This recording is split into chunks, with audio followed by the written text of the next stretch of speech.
હવે મિત્રો આપણે આ ચેપ્ટરની સૌથી છેલ્લી થિયરી ઉપર જઈએ છે, પણ આ થિયરી જે છે એ નીટ અને જેડબલ માટે સૌથી અગત્યની થિયરી છે.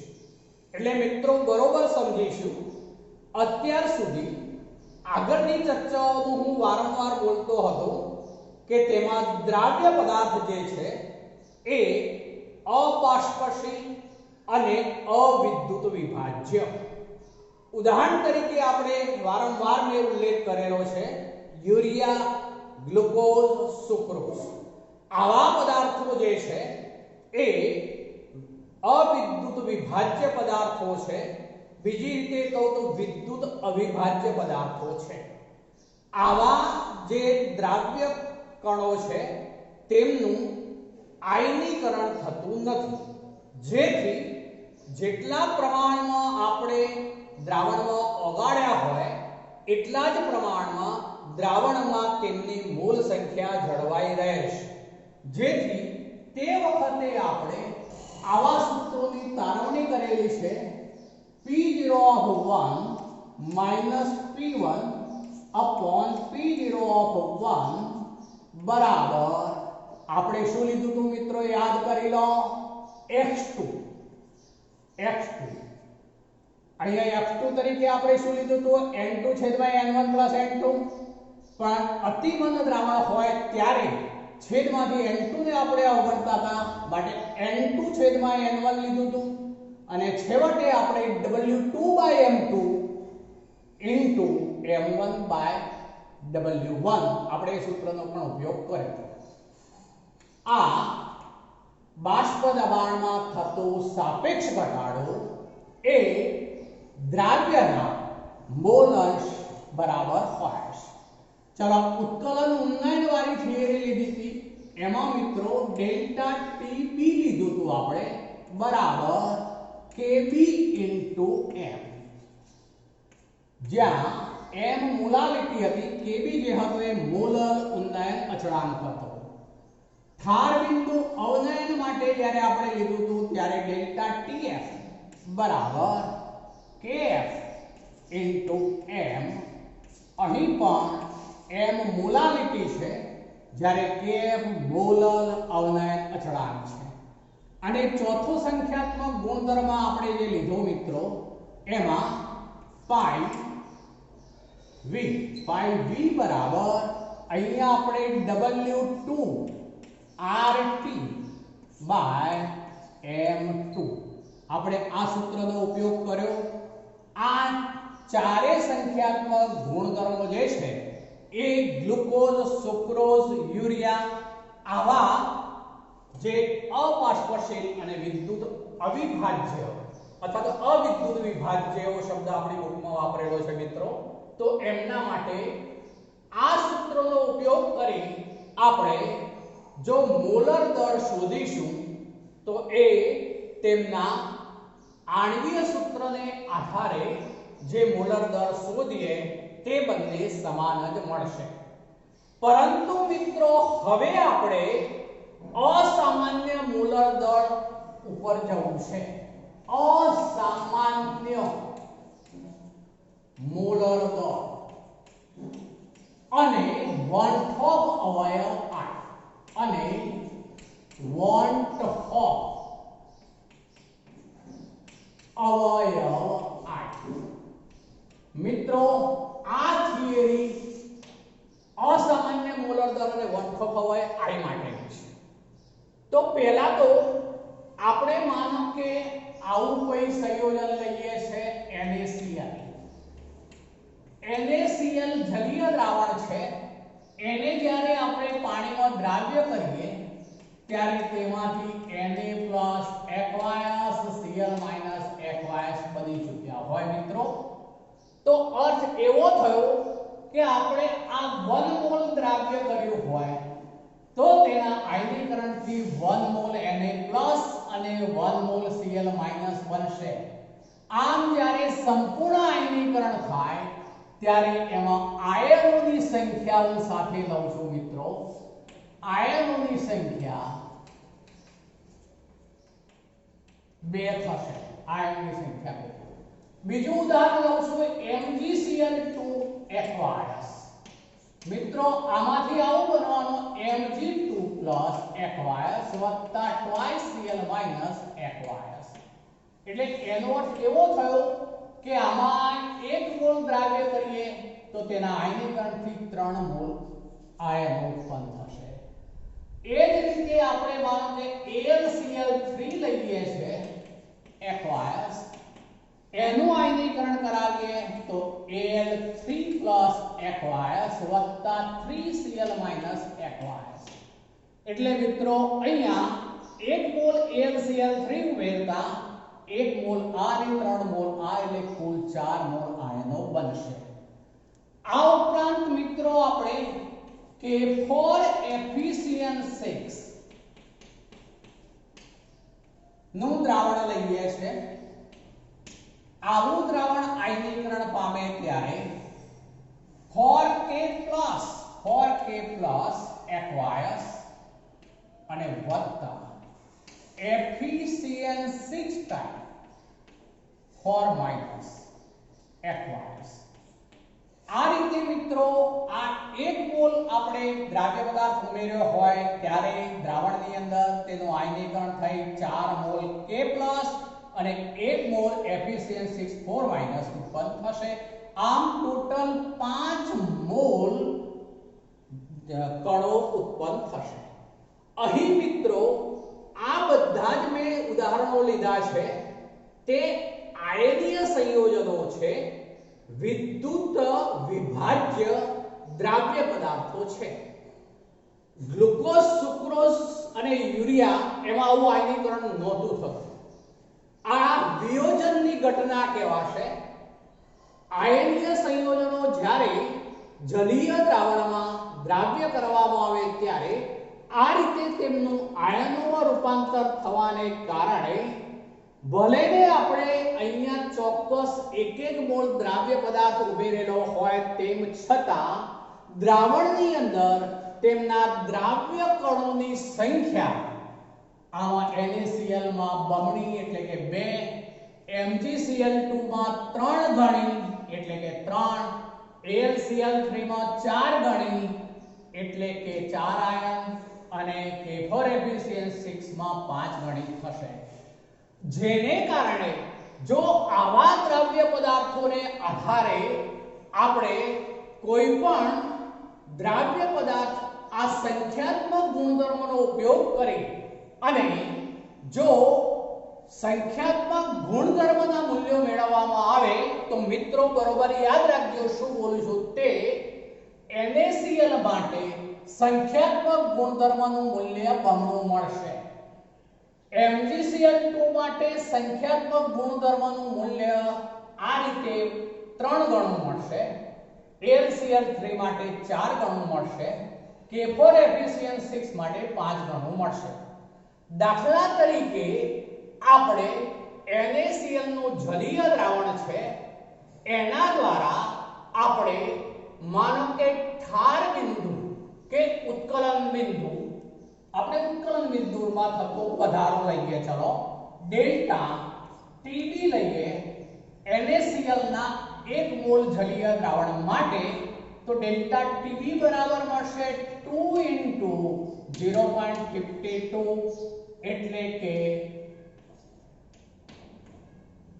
2 * 4 5 * 10 એટલે કે 1.04 કેલ્વિન કે ડિગ્રી સેલ્સિયસ મળશે.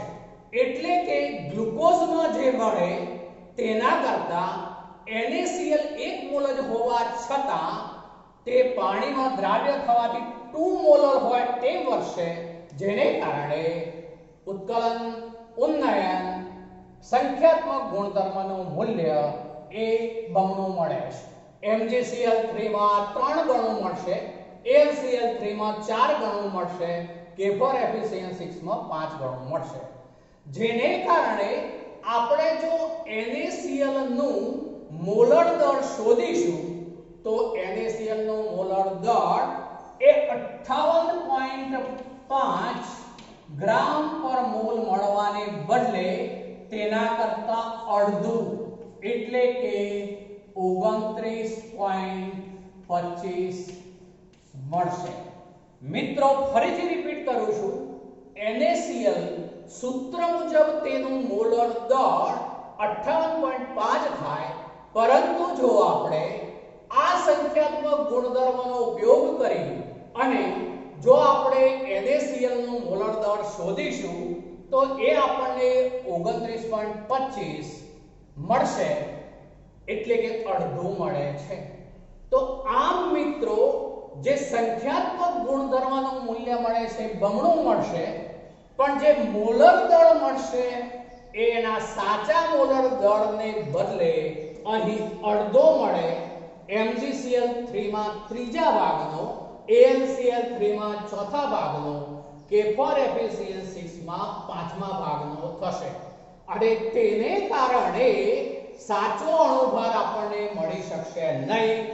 આવા મોલર દળને અસામાન્ય મોલર દળ કહે છે। અહીં મિત્રો આ વિયોજનની ઘટના થઈ એને માટે મેં સમજાવ્યું। બીજી ઘટના હવે લઉં છું જે સુયોજન તરીકે ઓળખાશે। આ વિયોજન। હવે મિત્રો આપણે સુયોજનની ઘટના ઉપર આવીએ છીએ। સુયોજન અથવા સંયુગ્મન કહેવાશે। આપણે બેન્ઝીન લઈએ છીએ જેનો ડાઇલેક્ટ્રિક અચળાંક નીચો છે, આવા દ્રાવકમાં આપણે એસિટિક એસિડને ઉમેરીએ છીએ। મિત્રો એસિટિક એસિડનું બંધારણીય સૂત્ર આ પ્રમાણે છે। આ એસિટિક એસિડ છે, એનો હાઇડ્રોજન અંશતઃ ધન વિદ્યુતવાળી। અહીંયાથી જો બીજો અણુ લઉં છું મિત્રો CH3, આ બાજુ લાવું છું એને, અહીં C, આ બાજુ ડબલ બોન્ડ O છે અને ઉપરની તરફ O' H છે। અહીં આ ધ્રુવીય બંધ હોવાથી H ડેલ્ટા પ્લસ। અહીં આ ઓક્સિજન પાસે બે અબંધકારક ઇલેક્ટ્રોન યુગ્મ, એમાંનું આ અબંધકારક ઇલેક્ટ્રોન યુગ્મ અંશતઃ ધન વિદ્યુતભારિત હાઇડ્રોજન, એટલે આ મિત્રો H બંધ બને। એ જ રીતે અહીં અબંધકારક ઇલેક્ટ્રોન યુગ્મ અંશતઃ ધન વિદ્યુતભારિત હાઇડ્રોજન, એટલે H બંધ બને।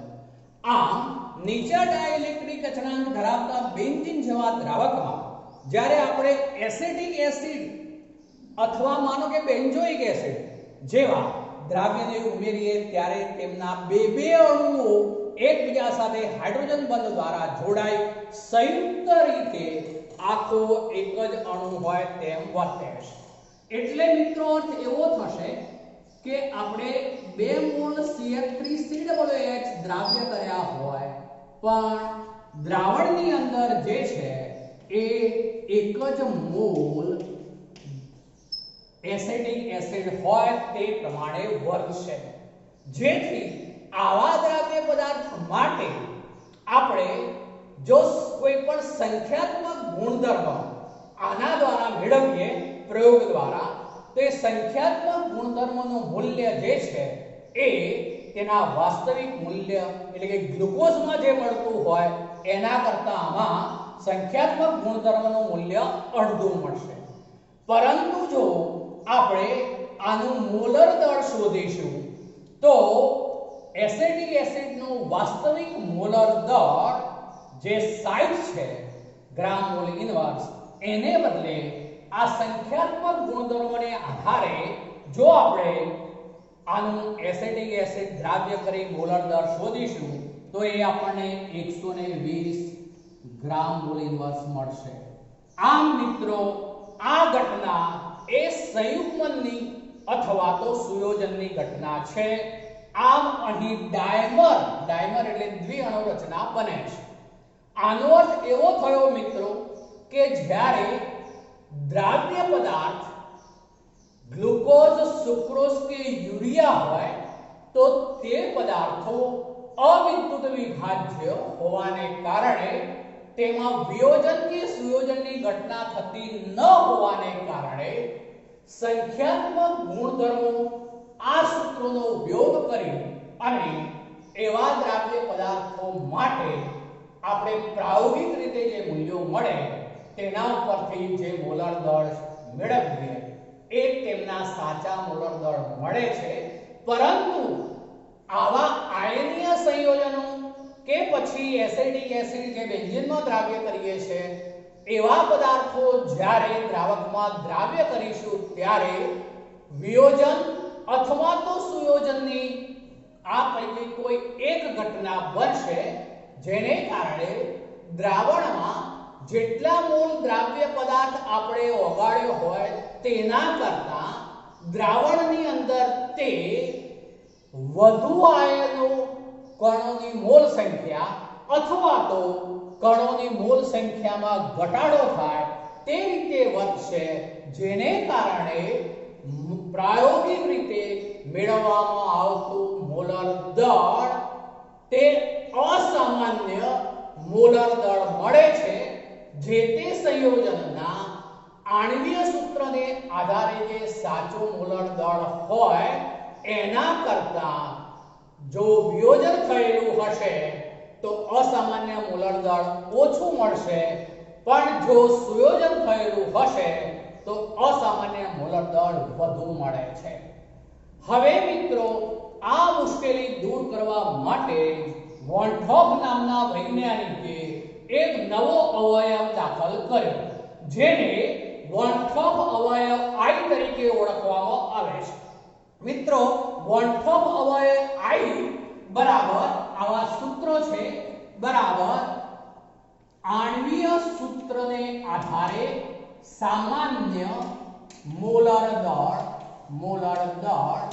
ભાગ્યા પ્રાયોગિક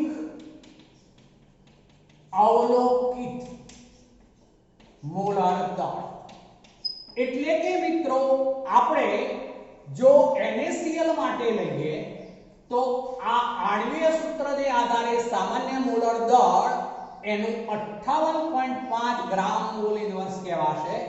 જ્યારે સંખ્યાત્મક ગુણધર્મોનો ઉપયોગ કરી જો પ્રાયોગિક અવલોકન કરવામાં આવે તો એ વખતે 29.25 મળશે. આમ NaCl માટે આપણે એ ગણતરી કરવી હોય તો મિત્રો આવું થશે 58.5 ભાગ્યા 29.25 માટે I બરાબર 2 થશે. NaCl માટે 100% આયનીકરણ થયેલું હોય ત્યારે I બરાબર 2 થશે. આમ મિત્રો જ્યારે વિયોજન થશે ત્યારે વોન થોપ અવયવ I ની કિંમત ગ્રેટર ધેન 1 થશે. ફરીથી રિપીટ કરું છું મિત્રો, કોઈ પણ સંયોજન વિદ્યુત વિભાજ્ય હોય અને તેનું વિયોજન થતો હોય ત્યારે I is greater than 1 થશે. મિત્રો બીજું સૂત્ર પણ છે I બરાબર અહીં આપણે આ જે લીધું છે એમાં મોલર દળનો ઉપયોગ કર્યો છે, પણ કોઈ પણ સંખ્યાત્મક ગુણધર્મનો ઉપયોગ કરીએ તો તે વખતે મિત્રો આવું થશે પ્રાયોગિક અવલોકિત સંખ્યાત્મક ગુણધર્મ ભાગ્યા સૈદ્ધાંતિક સંખ્યાત્મક ગુણધર્મ. દાખલા તરીકે મિત્રો આપણે NaCl માટે વાત કરીએ તો તે વખતે આ પ્રાયોગિક અવલોકિત સંખ્યાત્મક ગુણધર્મ જે છે એનું મૂલ્ય 1.04 કેલ્વિન જે મેં આ ગણતરી કરીને તમને બતાવી દઉં તે, જ્યારે સૈદ્ધાંતિક રીતે તો એનું મૂલ્ય 1 મોલર હોય ત્યારે 0.52 કેલ્વિન હોવું જોઈએ, તો બરાબર I ની કિંમત 2 થશે. મિત્રો આ સૂત્ર દ્વારા પણ આપણે લીધું 58.5 ભાગ્યા 29.25 એટલે NaCl માટે 2, આમાં પણ NaCl માટે આ રીતે 2 થશે. હજુ છેલ્લું સૂત્ર છે મિત્રો I બરાબર વિયોજન કે સુયોજન થયા પછી ના કણોની કુલ મોલ સંખ્યા ભાગ્યા वियोजन के सुयोजन पामता पहला नी कुल मोल संख्या कणों कुल मोल संख्या। मित्रों आई बराबर फरीथी बोलूं छुं वियोजन के सुयोजन थया पछीना कणों कुल मोल संख्या भाग्या वियोजन अथवा सुयोजन पामता पहलाना कणों कुल मोल संख्या। मित्रों NaCl माटे लईए छे तो वियोजन के सुयोजन थया पछी आयनोनी संख्या 2 छे अने वियोजन पामता पहला આપણે 1 મોલ જ ઉમેર્યો છે એટલે 2 મોલ ભાગ્યા 1 મોલ એટલે ત્યારે પણ I બરાબર શું આવશે તો 2 I બરાબર 2। આમ મિત્રો જ્યારે વિયોજનની ઘટના થશે ત્યારે હંમેશા I is greater than 1 થશે પણ જો સુયોજનની ઘટના થાય મિત્રો તો જુઓ હવે એસિડિક એસિડ માટે લઈએ છે તો અસામાન્ય મોલર દળ જે છે એ आणवीय सूत्र ने आधारे આપણે એસિડિક એસિડ નો સૂત્ર લઈએ મોલર દળ લઈએ તો એ 60 ગણાય પણ પ્રાયોગિક આ સૂત્રનો ઉપયોગ કરીને મોલર દળ ગણીશું તો 120 થશે માટે એ વખતે I બરાબર 0.5 1/2 થશે। આમ મિત્રો સુયોજનની વાત કરીએ તો I is less than 1। મિત્રો બરોબર યાદ રાખીશું જ્યારે वियोजनની ઘટના થાય તેવો આયનીય સંયોજન હોય તો I is greater than 1। ફરીથી બોલું છું વિયોજન ખાસ અગત્યનું I is greater than 1। ટુકડા થાય મિત્રો આ ચાક 1 છે એનો આપણે આ ટુકડા કરી દીધા તો 2 થઈ ગયા માટે હંમેશા સંખ્યામાં વધારો થવાનો માટે greater than 1। વિયોજન થાય ત્યારે I is greater than 1। સુયોજન થાય ત્યારે I is less than 1 થશે હંમેશા મિત્રો। દાખલા તરીકે આ 2 ટુકડા છે ચાકના આ 2 સુયોજન થઈને જોડાઈ ગયા તો એક સંખ્યા થઈ આમ સંખ્યામાં ઘટાડો થશે સુયોજન દરમિયાન માટે I is less than 1। પરંતુ મિત્રો ગ્લુકોઝ સુક્રોઝ કે યુરિયા છે તો તેમાં સુયોજન કે વિયોજન થતું નથી ત્યારે I બરાબર 1। જેથી મિત્રો આ સંખ્યાત્મક ગુણધર્મો જે છે એમાં સુધારો કરવા માટે વોન થોપ નામના વૈજ્ઞાનિકે એક નવો અવયવ I આ દરેક સૂત્રોમાં દાખલ કરી દીધો જેથી હવે I દરેક જગ્યાએ જો આપણે મૂકી દઈશું તો હવે પ્રાયોગિક રીતે જે મેળવીશું અણુભાર એ અણુભાર અને આ અણુભાર સમાન મળશે। આમ મિત્રો એ મુશ્કેલી દૂર કરવા માટે આ રીતે વન ટોપ અવયવ I જે છે એ દાખલ કરવામાં આવ્યો છે। તો આ સૂત્રોમાં હવે I નો ઉપયોગ કરવાથી ગણતરી કરીશું તો મોલર દળ સાચો મેળવી શકાશે। મિત્રો અહીં સુયોજન કે વિયોજનની ઘટના છે હવે પછી લેવું છે પૂરું થઈ ગયું 25 મિનિટ થઈ 25 મિનિટ થઈ